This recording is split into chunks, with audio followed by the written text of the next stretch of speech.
نور حداد خلعت الحجاب وانخلعت، بطلنا نفهم عليها. حتى مريم نور بحد ذاتها مستحيل تعرف شو بدها.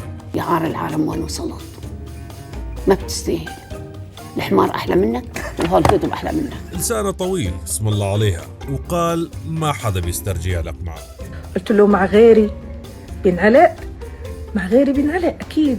يعني أنا بس لأنه لساني طويل خاف الشاب، قال لك هاي تفضحنا. ونحن كمان بخبطة ما بينعلق معنا والله. لهيك هاي آخر التحديثات عن الإعلامية الفزة. شو رسالتك اليوم للسوريين اليوم كنور خانم؟ يبطلوا كذب، شعبنا كتير بيكذب. ضربة رفيعة المستوى مثل ما بيقول. كتير بنكذب، شعبنا كتير بيكذب. تقصدي على الميديا؟ لا كل الشعب كله كذاب. نور عم تقول إنه الشعب السوري كله كذاب. هيدا هو اللي بدك تقوله؟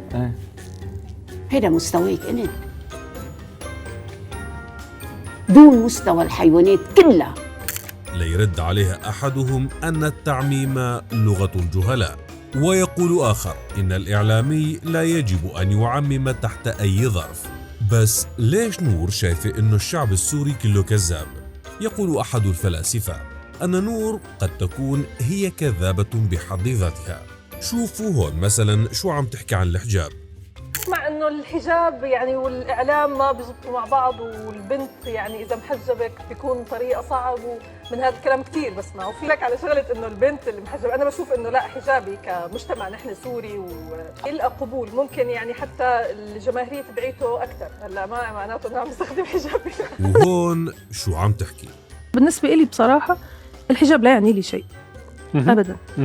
صراحة ما يعني ما لي، أنا شخص لست شخص متدين، أنا شخص جيد، يعني بعتبر حالي إنه أنا شخص منيح. بس إنه أنا هل موضوع الحجاب بالنسبة لي قولا واحدا هو سلطة مجتمع بحتة، ولا إلى أي علاقة بالدين. شو بتشتغل نور حداد حاليا؟ لا أحد يعلم، لكنها اشتهرت باللت والعجن والقيل والقال عن فلان وعن علان. يوم بتشوفها عم تعاين بلاستيك السيف الدمشقي. بدي أشوف ترميم السيف الدمشقي. طلعت هيك بلاستيك. ويوم عم توجه رسائل للإدارة السورية مشان تعلمهم كيف يشتغلوا ويقودوا الدولة. وأكثر ما اشتهرت به توجيه رسائل للرئيس أحمد الشرع. رسالة جديدة للرئيس أحمد الشرع، وبتمنى أنها توصل. رسالة مهمة وطويلة إلى السيد الرئيس. طيب ليش نور عم تعمل يلي عم تعمله؟ ضمن تحليلاتنا الخرندعية توصلنا إلى أن نور في داخلها هجري صغير ينمو ويكبر. يعني هي لازم سيرتها تكون ترند على كل لسان، بالمنيح بالعاطل ما كتير بتفرق، المهم لازم نحكي فيها وعليها، مثل ما بيعمل الهجري بالضبط. إذا بتغمض عينك عنه بيرفع ايده من بعيد مثل التلميذ الشاطر وبيقول لك بدي استقلال وانا ونتنياهو اخوان.